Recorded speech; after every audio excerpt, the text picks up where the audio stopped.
Welcome to the How to DAO podcast, your go-to source for everything about decentralized autonomous organizations, or DAOs.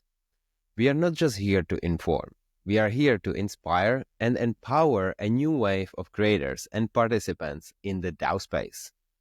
We offer a comprehensive suite of courses tailored for everyone, from those taking their first steps in the DAO world to seasoned veterans looking for deeper insights.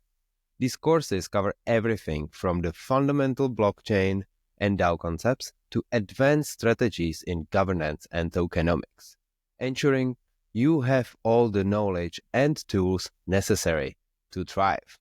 But we go beyond education. Upon course completion, you will have access to funding grants to launch your own DAO or secure a position within an existing one. We are committed to supporting you at every stage of your journey. On this podcast, you will hear from some of the brightest minds in the DAO community. Our guests share their personal stories, practical advice, and visionary insights, helping you navigate complex yet exciting landscape. And don't miss our newly released book, How to DAO, available at major US retailers or directly from our site at howtodao.xyz. And join our thriving community on Discord, where all these initiatives converge.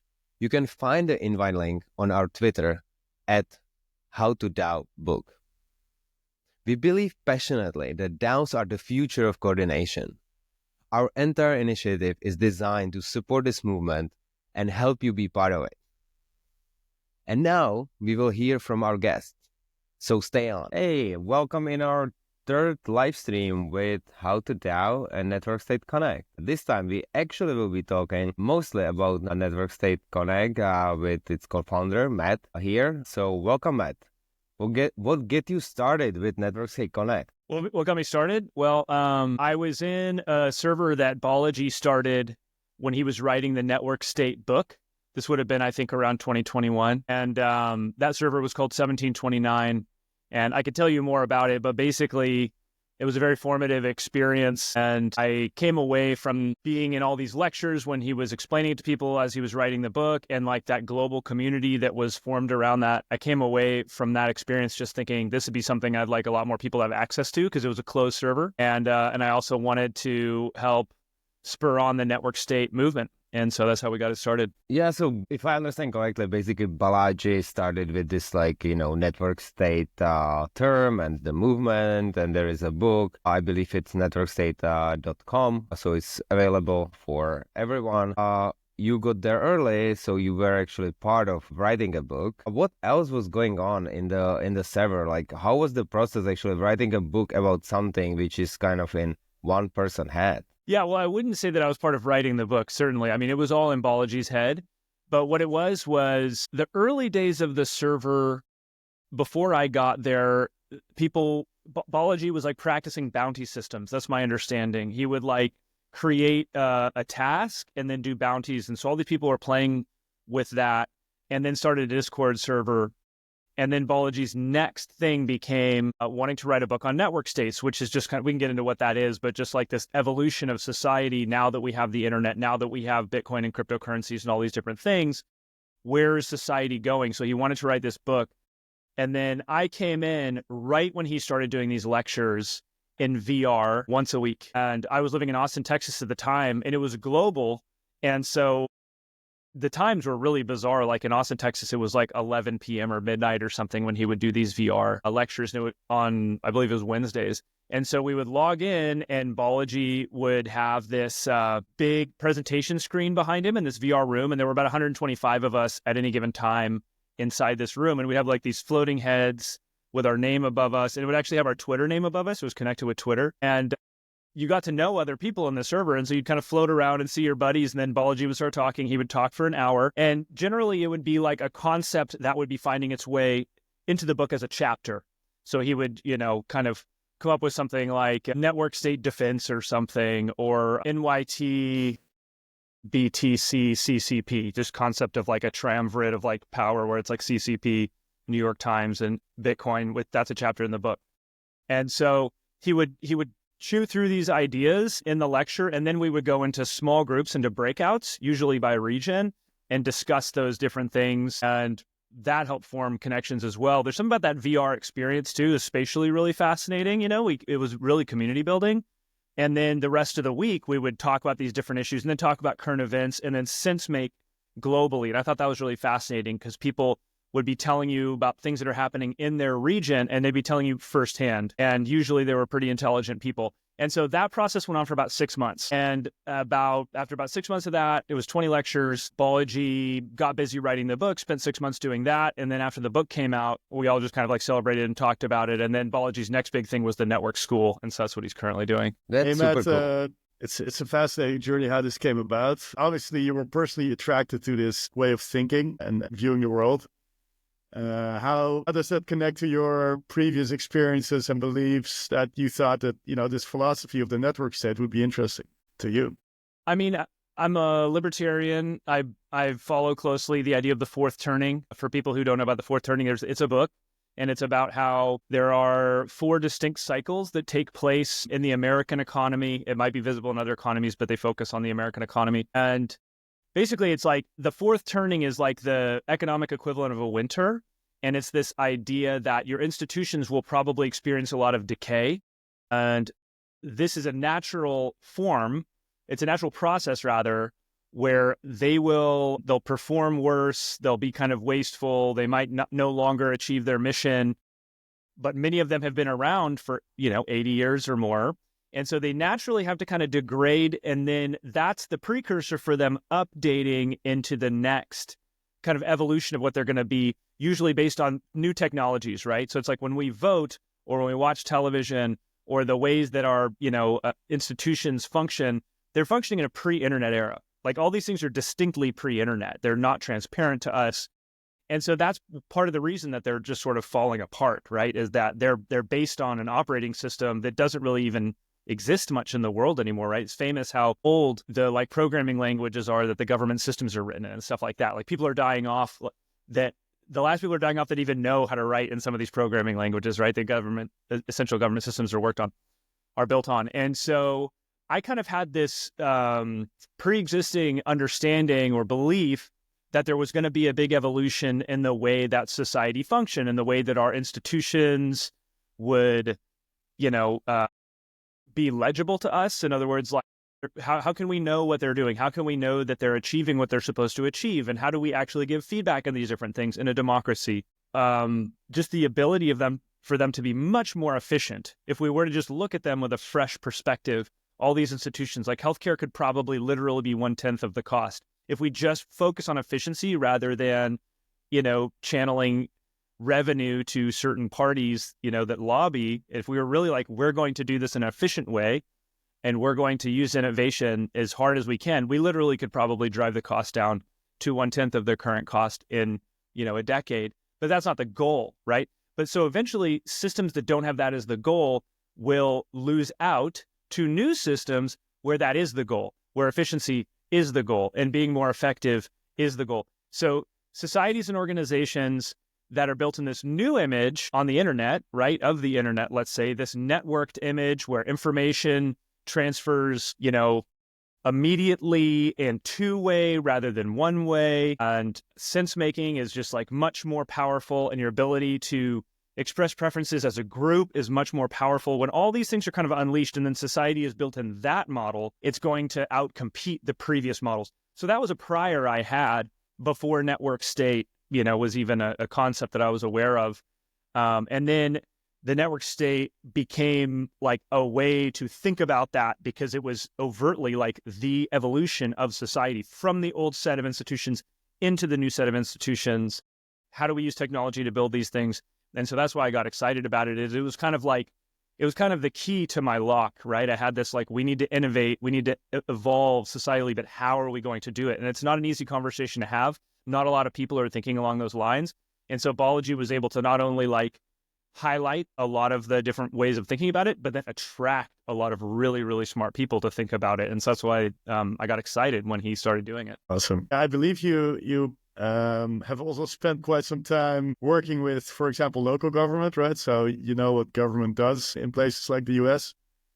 Has that inspired your work or your beliefs in any way? I mean, it's inspired my work, my beliefs. So I have a company called Civic Trust, and we do something called participatory budgeting, where we help local governments run engagement campaigns where they collect ideas for how to spend the public funds, and then they allow the population to vote on projects for those public funds that they came up with. So the public gives ideas and then votes on those ideas, and then that's how a certain amount of tax dollars are given out. We just did it with $1 million in Denver. Denver's preparing to do it with $2 million next year. I did it in New York we had $40 million that we were doing. That was very exciting, good times. So that's government innovation. So yeah, I mean, I think about government innovation at the local level and in person, and I do have contact with these different agencies that would be in charge of scoping projects that people come up with and installing projects, et cetera. And I mean, it's influenced my thinking in that, a lot of our allies in this system are already inside of government.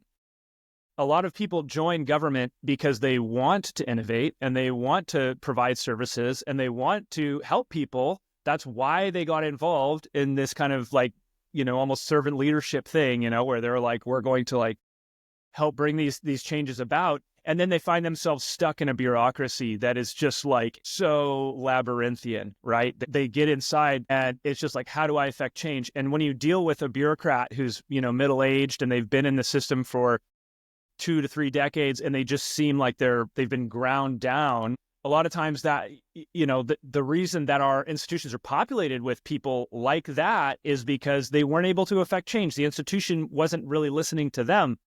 And so these people have a desire to innovate their own institutions.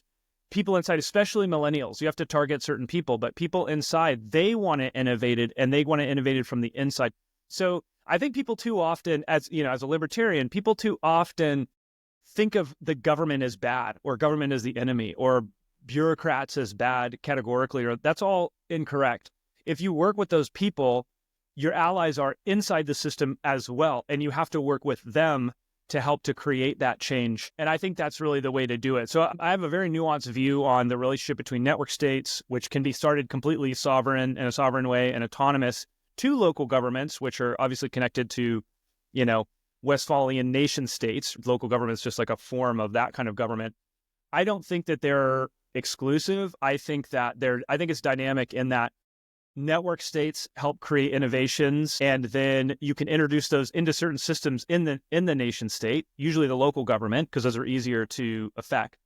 And then it'll be a feedback loop of innovation where innovations happen on the outside at the network state, and then they're adopted in the local government. One just quick example of that is you're seeing Bitcoin is being suggested on state treasuries now in Florida and several other places. Right. And so it's now this innovation that came from completely outside the system is going to start to improve the existing system itself. Yep. So I think these things do affect each other in a positive way. So to summarize it, you're not so much anti-government as you are anti-bureaucracy. I'm just anti-inefficiency. If you have a system that doesn't listen to its constituents, that doesn't have a proper feedback loop, that isn't transparent, it won't innovate, right? I'm I guess you could say sort of monopoly. I'm very anti-regulatory capture, this idea that certain entities are going to be able to construct. So big companies can write the regulation for their own industries that prevent people from competing with them. Crony capitalism, in other words. I'm very, very against that because that's the kind of thing that just destroys the ability of the market to actually function for people. And so, yeah, that's how I'd put it. So just maybe to get a little back, because some of the listeners probably don't even know or never heard about network state. What would be the simplest definition you can think of? What is actually a network state? So if you go to networkstate.com or ns.com, I think is another one that goes to the same place, you can find the book and it's all there on PDF for free. And they have a network state in a sentence, a paragraph, an essay, an image. He has all these really simple ways of understanding it. I'll read you the sentence and we can break it apart a little bit if we want. But a network state is a highly aligned online community with the capacity for collective action that crowdfunds territory around the world and eventually gains diplomatic recognition from pre-existing states. So that's a big sentence. There's a lot to unpack. I mean, it's sort of frames like a 400 plus page book, right? But starts online, a group of people that start online, they're able to act collectively, like through, that's one of the reasons that we're doing governance, right? The reason we're having this podcast is because you guys do DAOs. And so we're studying DAOs and DAO governments, right? Governance. So it's an online community that can do collective action. But then what's novel is that they start to buy territory around the world or just somewhere in the world, and then hopefully get diplomatic recognition. So from the UN. And that sounds really sci-fi, and maybe that'll take 20 or 30 years to take place. But I think that kind of innovation is very possible.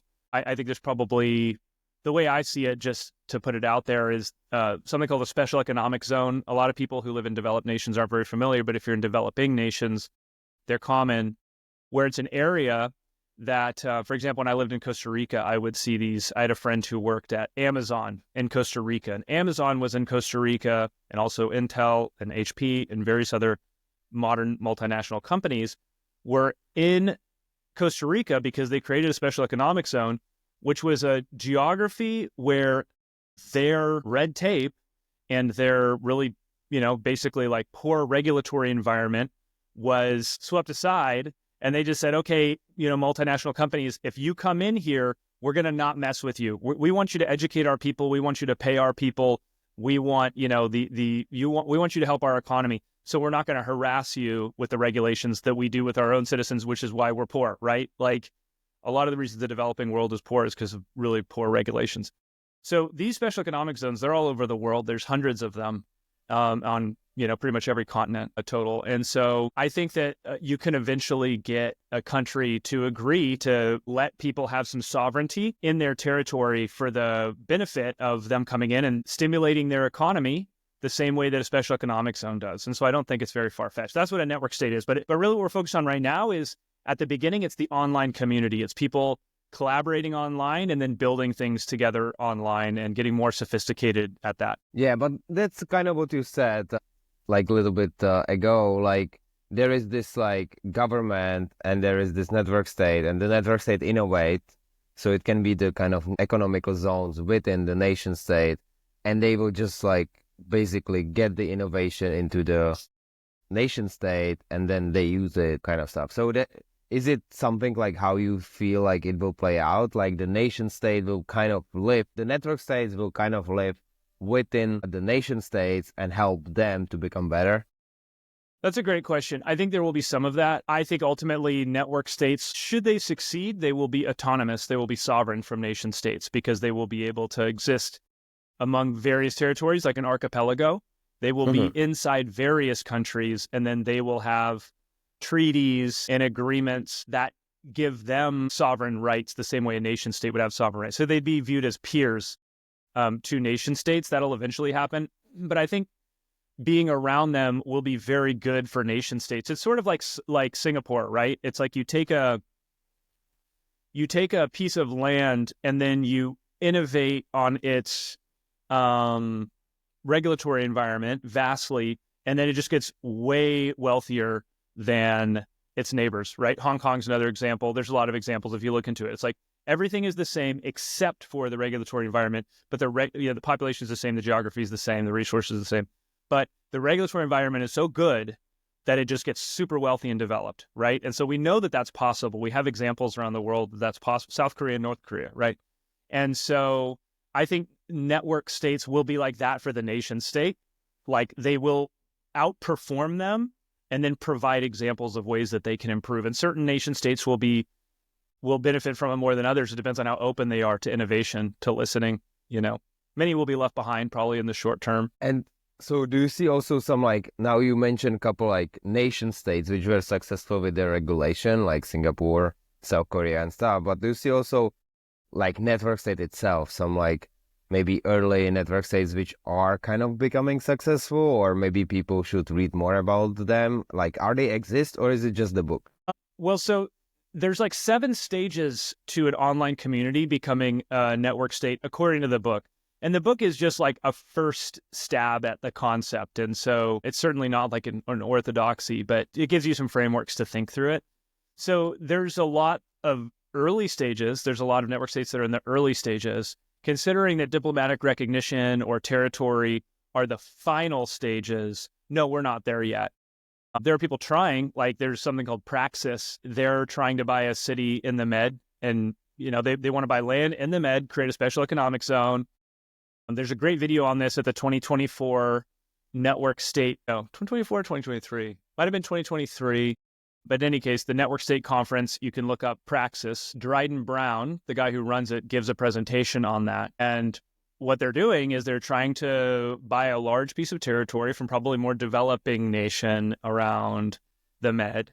And then they've attracted a lot of capital from people who want a favorable regulatory jurisdiction to do business in, right? In other words, they want to be able to shape their regulatory environment rather than just be at the mercy of like Turkey or Croatia. I guess Turkey probably isn't on the Med. I'm not good with that geography, but whatever. Like being under the jurisdiction of a nation state that is, probably extremely hard to affect the regulations of. They want, Praxis to make this deal with that host nation.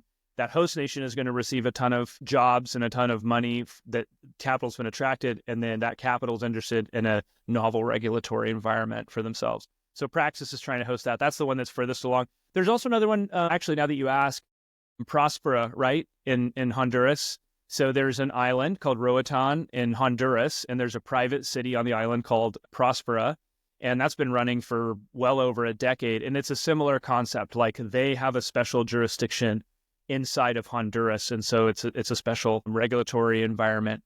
And so these things are being tried, but there's not very many that have that full stack, and I don't think there's any that have gone all the way yet. I've heard about Prospera that the Honduran government is now trying to backtrack on the special economic zone, and it's being portrayed as, these crypto bros, let's say, were all for building their ideal society free from government, but they basically bought the land from a authoritarian regime. And now that a new government, which is actually more democratic, gets into place and wants to rescind the treaty, they start suing, the crypto guys start suing Honduras. Now, I don't know the fine details of this, but, obviously this can be one of the risks of building a completely novel place. Have you heard about that story? Yeah, and I don't know enough about it to weigh in on who's the villain at this point. I know that I'm very in favor of Prospera's attempts at creating this. It's just been exciting for the space, but it's so early still, right? And so the fact that we had one private city, it functioned for a long time with autonomy. It's in a fight right now with the government. I don't know the latest, but I think that it's, there's a chance that it'll maintain its special economic status. I think that when we're dealing with the developing world, these are the kind of hazards that we have to learn from, right? And the developing world it's a double-edged sword, because that's who can benefit the most from the development, who can benefit most from the innovation, but it's also sometimes the least stable governments. And so we'll learn from it and move forward. What do you think is, what are the bigger ideals that network states can build towards, right? Because, in this whole struggle, which is going to take a lot of work and a lot of capital, what will that eventually prove? Is that a low regulatory environment, that going back to your libertarian ideals, that those actually produce more wealth? Is it that we can give more freedom and autonomy to people with certain interests and preferences that come together to form their own nation, right? So is it basically about autonomy? In what sense does this bring humanity any further along its progressive path? Yeah, I think it's all of the above, man. It's modularity, it's customization, it's the ability to get together with 10,000 other people online and starting to form an economy and having the promise of being able to live in a jurisdiction that agrees with your values, right? And so there's a great economic argument, there's a great social argument. In the United States, so we have what's called federalism, right? And the idea being that it's like states' rights. Each of the states should be very distinct in terms of regulation from the federal government. When we were set up, we didn't even have a federal income tax. The federal government was very small and not subordinate to the states, but the states were very powerful by comparison to today, right? In terms of that relationship, the states were receiving probably more tax dollars and kind of providing more services and stuff. And so by comparison, right, because now everything is federal, right? Like you have federal healthcare and the federal government takes in all this money and then redistributes it to the states and redistributes it to all these institutions inside of the states. And so that idea, I think, was correct, of you want people to live in states, in areas where that environment matches your values, right? And within that, so just to kind of give an example that's a little bit maybe controversial, is like, I'm a libertarian, which is considered the opposite of socialist, but like I'm very excited for socialists, for technological socialists to start socialist network states or socialist environments, because I think it's a great experiment. I think the distribution of common resources, if you can have a really transparent environment and you can have people who are very interested in staying up to date on these things and then distributing the stuff, like that's a totally valid experiment. Now you can't do it at the global level. If you have global socialism, like in China or in Russia or whatever, for like, it'll destroy those social systems. But if you have localized, socialized systems, I think that's a perfectly valid experiment. I'm in favor of it. And so that's a perfect example, by the way, Gideon, of like, it's an economic, but it's also values-based. These experiments need to take place, right? So I think network states will facilitate that, the ability of groups to get together and do that. Awesome. Yeah, I pretty much agree with you on that, Matt. Like, the big socialist kind of attempts. And, I'm originally from Czech Republic. We've been socialist country, like basically after Second World War till this, and it didn't work out really. Like there was like lack of innovation, like lack of basically all resources in a sense, because like if you have the planning somewhere else than you actually executing it, like you don't know what the people need and what they can do, just like too far away from it. So I really like how you are thinking about being more transparent, the information flow we mentioned, like, going from people to the government, from governments to people, basically in the real time. And also maybe make it more contained, like on the smaller levels. So on that kind of note, do you think like network states itself will be like network of states, in a sense, like, like small pockets of people, which is like have some maximum limit of a growth, and then there will be basically another spin-off of the network state because they reach that limit? Or do you think those network states can kind of grow like basically till like the whole globe will be part of one network state? That's a great question. I love thinking about that. And I think it's a function of just like, how long is your timeline? My feeling is that it's best to always have competitive states. It's best to have more than one. I'm very against the idea of like a one world government, right? And so I think if you wound up with a one network state in 200 years or something, that'd probably wind up being a disaster. And so I think probably people's preferences are somewhat innate, right? Like a conservative really does want more individualism and the ability to control their own destiny or whatever. And a progressive really does want to be part of a system that is more focused on supporting people who, don't have the same privilege or whatever their terms are, of other people. They want to live in different kinds of systems. So I think because people innately want to live in different kind of systems, you will have diverse systems. The key is you just want them to compete with each other. I think your other question, or the way you began it, where there's an efficiency where if you're closest to the problem and the people who are informing the problem and the solution to the problem are closest to the problem, that is fundamentally a much more like information dense and better environment than people far away trying to solve a problem that they don't have. And this is the bureaucratic state, that they don't feel, that they don't have contact with the problem. The U.S. education system, one interesting example is the U.S. Department of Education wasn't formed until something like the 70s. 70s, yeah. Yeah, but the U.S. educational system was the best in the world far before that, and when it was more localized. And then ever since we've started the Department of Education at a federal level, our standing in the world in terms of our competitiveness of education has been in steady decline. So when but this is something progressives don't understand when they endorse this kind of thing. So like, we're going to give it more resources, more planning, more experts thinking of best practices and imposing best practices. Like, how is that not a great thing? Like people from Harvard are going to tell everybody how to do things, especially those, people who are, don't know any better out in the South or whatever. So that's their plan. But then empirically, it makes everybody perform worse. It brings down the average a lot, right? And so whether we'll get around that with technology, whether we'll have, AI or some form of information gathering and sense making can get us past that, that's something we could speculate on.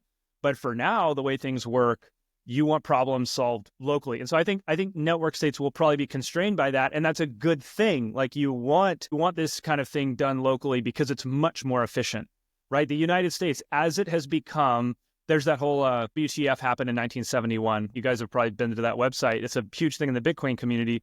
In 1971, when we got off the gold standard, the amount of debt the country has gone in has just like gone, parabolic basically, but also the functioning of the institutions has gone down. Like so many things perform worse. So when you're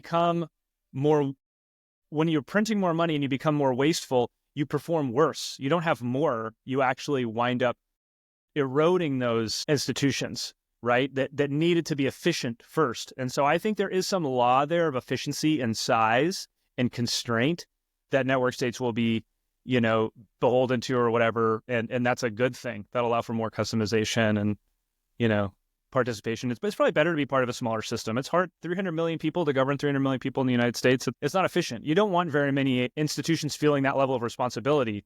Like Switzerland, just to put one other ththink on it, Switzerland, has the canton system, and so much of the government is happening at the level of the city, basically, size-wise. Like I think the vast majority of the services are provided from the canton, not the state, not the federal state, from the canton. And I think that if you look at Switzerland, it's provided so much more prosperity to the different cities. Like all these cities in Switzerland are very prosperous and beautiful. And it's no surprise that because so much of the tax dollars are winding up in these little capitals. It's little capitals everywhere and where they're distributing the money from. And so I think it probably leads to better efficiency and certainly better prosperity. And that's probably a model we want to be looking at when we're thinking about network states. And what about the democratic aspect of this, Matt, right? So you're building these new, almost, well, by definition, I would say autonomous states in the sense that they have their own place in the world system. They will have their citizens. Those people will have some type of citizenship. I know the network state of Praxis has been giving out these beautiful visas, what they call their visas. I have one here at home. Those citizens with their visas and their identity within those states, are there any promises towards them of how they can participate? And what constitutes good governance in those states? Yeah, this is a great question. I don't think anybody knows yet. I think we only know, how would I put it? Well, if we step all the way back, like Balaji in his book says a network state would have a founder. That's his view, right? He sees it almost like as a startup model, which is not democratic, right? Let's just put it out there. Like that's not a democratic model. And he also doesn't talk about governance. And my belief is he's going to add a lot more to the canon of his network state theory. Like he is working on more material and it'll come out, and perhaps governance will be handled there, but it's not handled yet. That's not something he's taken on. So as far as like the main theory, governance has not really been handled. I think what you're going to wind up with is there's a raw efficiency from having a founder and from following a sort of a corporate model. And in Balaji's vision, network states may follow that. In my experience in the network state system, which granted is like very colored by the fact that I'm American and I spend, at least 50% of my time with American-based network state people, and we're very like independent-minded, right? So we're going to have our own opinions on that kind of thing. My guess is a lot of independent people want to live in jurisdictions where they have a say about the way things are governed. So even if you have a founder, that founder would create some kind of a consultation system where, because democracy isn't just people choosing their own destiny, ideally, it's also a collective intelligence system. It's also like what does everybody think? I don't know, maybe the truth is somewhere kind of in the middle. Maybe it's the average, right? Like it's believing that if you get a bunch of feedback on a thing, your decision will be way better. And so I think that any competitive network state will almost definitely have some kind of a really advanced consultative system to be like, what does everybody think? And it doesn't, like in a democracy, that's binding, right? It's just like what everybody thinks goes. If you have like a founder, they don't have to do that. They don't have to say what everybody thinks goes, but they could actually, in some sort of a funny model, they could say, well, I make the final decision, but they'll have a very competitive consultative model. So everybody in the society, maybe it's open source. Let's say that like a founder has an open source consultative system, which is really high fidelity, like really high detail. And it's got really, really good systems. So you can really understand what the society wants. What does society want? What are their problems? What do they think the solutions would be?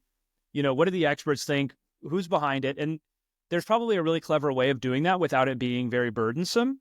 And so from a collective intelligence standpoint, that could be, you could do it in a way which is very intelligent, right? It's just like, this is really like a good view of what this society of a million people thinks. And then you could have a founder or, some kind of like a founding team or whatever choosing like, okay, well, this is what we're going to go with.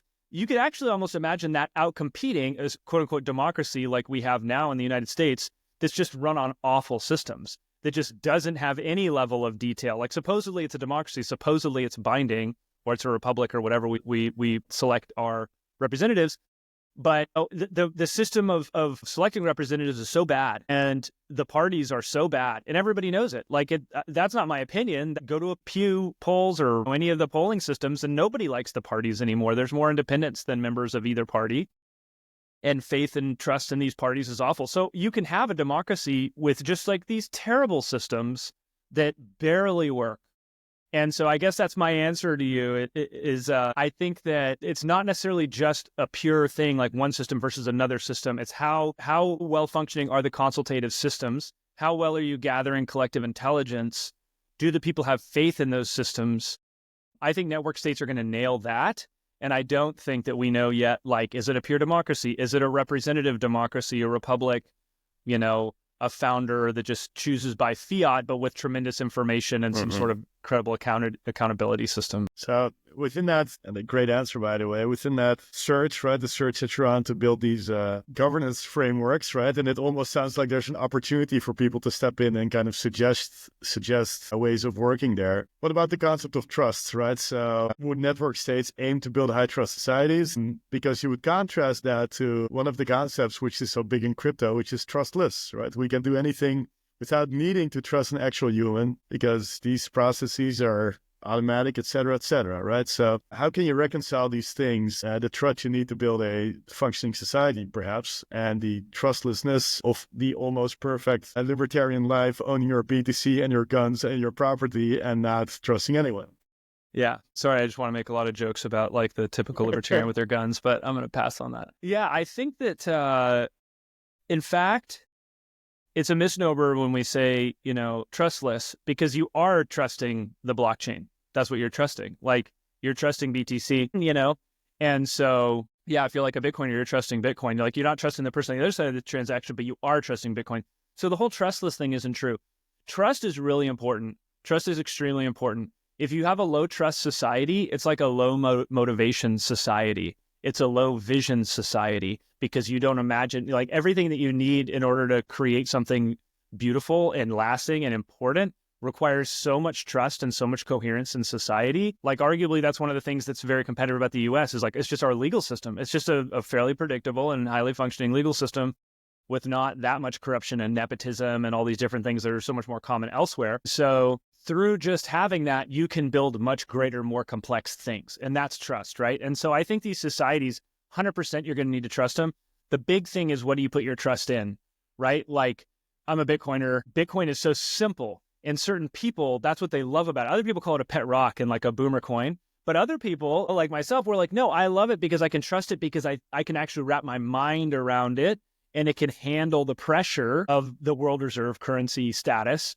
Right? It can handle that pressure because of its simplicity. It's not going to have unforeseen consequences, probably. It's less likely than something more experimental. And so I would just say this opportunity of exploring these institutions through network states is an opportunity of reflecting on what do we trust? Nobody trusts the media. Like what happens when nobody trusts the mainstream media like we do in the United States? And then these people are trying to make decisions. Well, here's what happens. Their trust in all these other institutions declines. When your trust in the media declines, your trust in the government declines, your trust in, religion and all these different other things will decline in general because that trust is evaporating from your environment, right? And so you need to reflect on what you trust and then build your life again on things that you trust. And that's kind of like a fourth turning, first turning thing is these institutions, you have to stop trusting them because they are not actually representing reality faithfully to you anymore. They have other agendas at the end of their life cycle. And so people are it's actually in a funny way, a very healthy response to stop trusting them. But then now we need to find something new to trust in, because you can't build societies without trust. You need to be able to trust these systems. So now it's about finding those new things. Nice, man. So I might want to steer the discussion a little bit towards like the DAOs, actually, because, we also do the DAO course. You are one of the students of our first How to DAO course, but you are also the organizer. So you have like multiple hats right there. Maybe let's start with the simple question. Like, what's the difference between, or similarities between network states and DAOs? Because both are kind of trusting the blockchain, but one is called network state and one is called DAO. So where is the difference? Yeah, it's a great question. And I'll preface this by saying that like I actually legitimately don't understand DAOs. That's partially why I'm excited for the DAO course, is because as a Bitcoiner, it's been a blind spot for me, but something that I've always acknowledged has some of the most exciting experimentation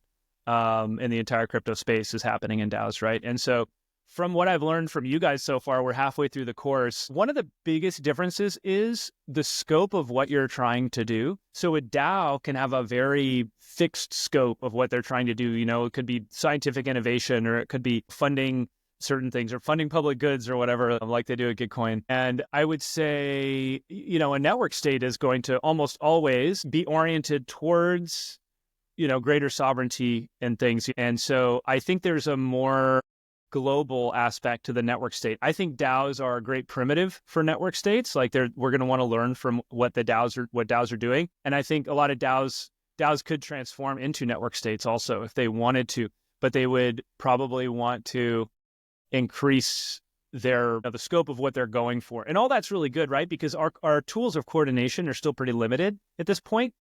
And so we want to work on small problems before we work on big problems. And so DAOs are doing the really important work of working on these smaller problems and inventing tools for doing that. And, we'll continue to learn as an ecosystem from them. And I think the network state ecosystem is largely dependent on what the DAO ecosystem comes up with in terms of governance and decision-making and stuff. Yeah, so if I understand...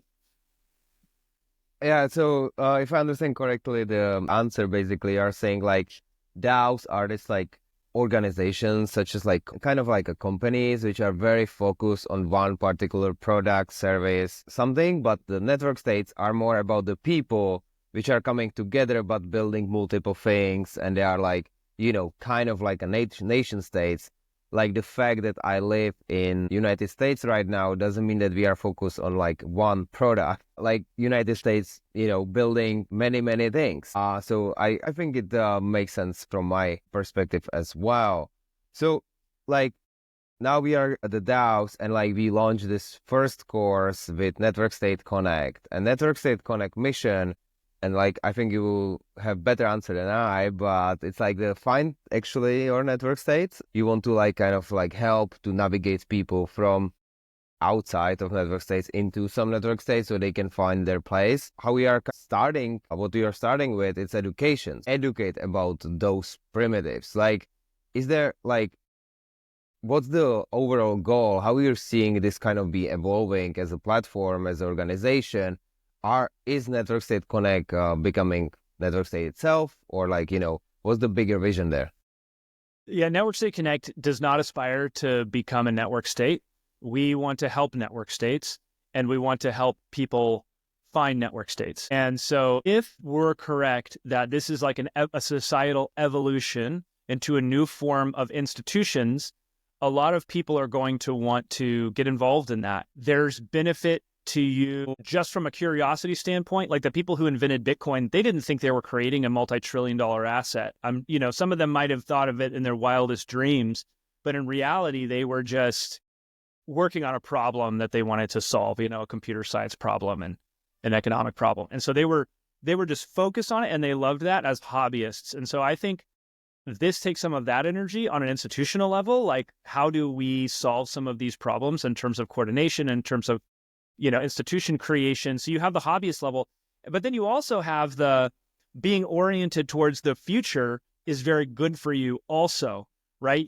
I think, a group of Bitcoiners, I use that as an example always because that's my community, so I can speak from it. But a group of Bitcoiners are going to react very differently than a group of people that doesn't contain a lot of Bitcoiners to certain things like economic threats? Or how do you feel about fiat? Like, or let's say, if you're concerned about your own government, if your government might harm you, if you're a bunch of Bitcoiners, you have this option, you have this sovereignty where you're like, I can take my money and go. I know I can. And they're not going to stop me. They can't stop me. Whereas if you're a fiat person, you're not in that position at all. You're like, I need permission. If I get out of here, they're going to, freeze my account. And that's just with money, but you can do that with, all of your accounts online and, what kind of services you're using. You can be unpersoned. Your entire community can be canceled from these different things. So there's this thing where if you orient yourself, if you get good at these things, you orient yourself towards your institutions in a way which is more sophisticated. And so we want to help people who are interested in this concept of being part of the cutting edge because it can benefit them, because it can give them more sovereignty, because it's the frontier. It's actually the institutional frontier. It's very exciting. We want to bring them in and show them the different options of network states that exist to them that they can join and the different sort of values they represent, because there's really a lot of different values in that ecosystem that you can find. And then as part of that, like as the connective tissue between the incoming people and the finding of the network states is education. So we want to educate people and provide value to our network state partners, not just because we're helping people find them, but because we're actually getting them people who understand these primitives. They understand governance through DAOs. They understand financial sovereignty in Bitcoin. They understand, maybe health sovereignty. That's a big thing that we try and teach as well, is like actually understanding your own health data so that you're not completely dependent on some other institution to tell you whether you're healthy or not. That's kind of insane, and especially if they're not even trustworthy. Because now it's not insane in the past when you didn't have access to the data, but now that you do and you can analyze it yourself, you want it that can be disintermediated and you can understand for yourself how you're doing. And so people who have that capacity will be better suited members of network states because they're going to have that kind of sovereignty and that kind of independent mindedness going in. And it's kind of like network states that are populated with people like that, it's going to be much easier for them to collaborate than, we run a local network state meetup, for example. And if somebody shows up and they're like, what's Bitcoin? How does that work? What's Ethereum? I've heard of Ethereum. It's just kind of like, okay, well, you know how much upskilling you need in order to even have a conversation about what we're doing. And so we're trying to like fast forward past that part. So yeah, helping people come in and understand what the network state is, gaining new skills, joining network states. That's what Network State Connect is hoping to do. Nice. Awesome. And I will maybe make one shill here because we are just finishing our first cohort, which I hope you enjoy, Matt. And we had a couple guests before who had a good feedback about it. So if you are interested in the next cohort, which will be starting in March, I will be posting the form. And it's also on the How to DAO book Twitter account. So you can check at How to DAO book and you can sign up or you can apply for the cohort number 2, which will be starting in March. And one last question from my side, and then Gideon, I'll let you finally ask yours. There are more courses you are launching on your platform outside the How to DAO. So when they are coming, what they are about? We have a writers cohort starting at the end of January. So that's where we kind of exercise our content production skills, like as essayists, and then also on Twitter and stuff like that, like promoting and liking each other's work and stuff like that. So we play with those things and write on the theme of, I would almost say like accelerationism or techno-optimism, to use, I think Mark Andreessen did like a popular post on techno-optimism, techno-optimist manifesto or whatever. I think that more or less captures our values, that we can lean into technology and create much better outcomes. And really, especially if we do lean into technology rather than like leaving it up to other people. So we explore just like the kaleidoscopic different things, around that subject. And so that writers cohort begins at the end of January with some people from Network School are going to be writing also about their experience from Network School, which is pretty exciting. And we have some other ones in the hopper around like digital community building, basically. I don't want to announce it yet because it hasn't been fully signed off, but there's a really, really exciting community who has created like a big online presence that turned into an in-person presence. And now that plays really well back and forth. So like learning those dynamics, which is like a really core skill as well as building online community, and then having it translate into offline community. And then a financial sovereignty course on Bitcoin that'll come out in Q1. So just like understanding that the foundational concepts around that. So those are some things. We also have other pillars that we're going to be exploring this year, stuff around health sovereignty, as I mentioned, stuff around localism, because one of the things about the network state that's really important is you don't want to try and manifest everything completely online. It's actually really important for you to have a good network of trusted individuals locally where you can experiment with some of these things. And you can get a lot of the like positive, like social feedback of a physical group. So some of the stuff you do in network states you want to do online because it's global and that's really exciting. And some you actually want to do locally because that benefits you personally so much. And so we're going to be talking about that and then AI and a few other things. So if you go to nsconnect.xyz, that's where these things are going to be announced. And you can join our Discord.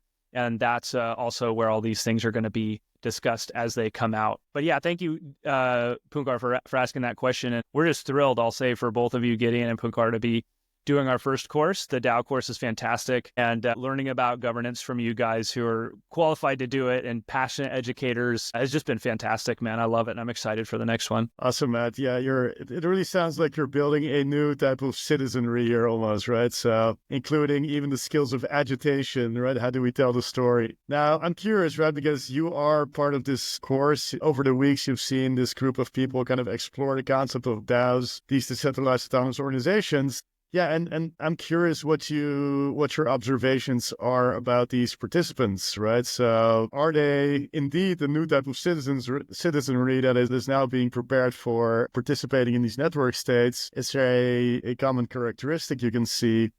Just curious there. I think very much. Like, I'm really excited. We have an organization there where they're coming in and they're using it as a way of level setting and being able to make decisions together. So that's MeDAO. Adam was here, I think, on the podcast recently, so I think that is like a great example of people coming together and getting on the same page, right? Like using these tools at the frontier and getting on the same page with people. So like, I know I would be excited to do that. And in fact, maybe we'll just bring the Network State Connect team on for the next DAO course and just like all get on the same page, right? And so I think that's really cool. Also, there's a member of the DAO course who I've mentioned to you guys before too, but she's just got this fantastic story of, she lives in Buenos Aires right now, which is one of the most exciting places in the world governance-wise, because Javier Milei is getting ready to, or is in the process of libertarianizing that country, which has, experienced so much inflation, so many economic problems. And not only that, but she got there from Venezuela, where she lived before, which is like the biggest economic catastrophe in the hemisphere. And that's where she learned about Ethereum and started a big Ethereum group there.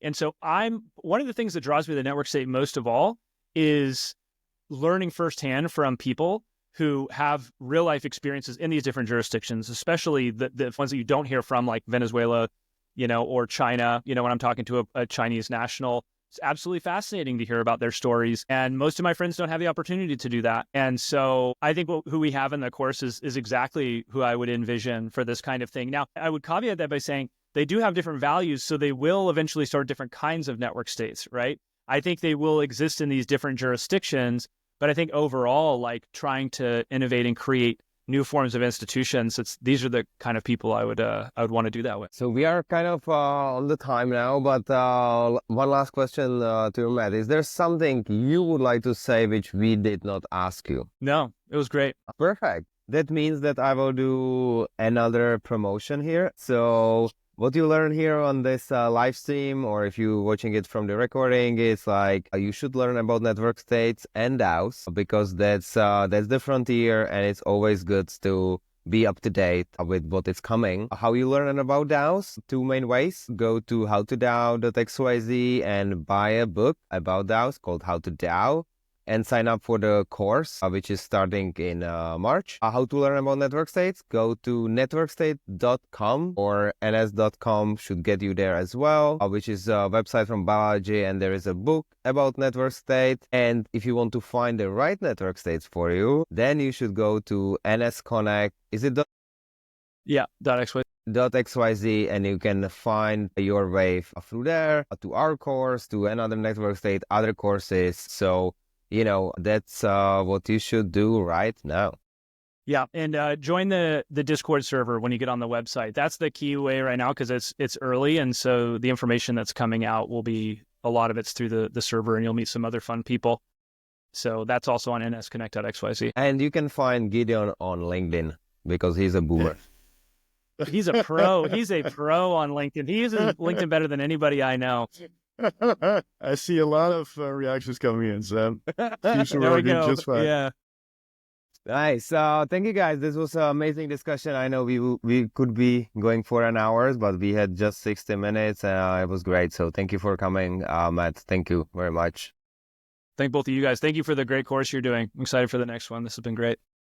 Thanks for listening. We hope you are as excited about the DAO movement as we are. Don't forget to check out our courses, grab our book, and join our community on Discord.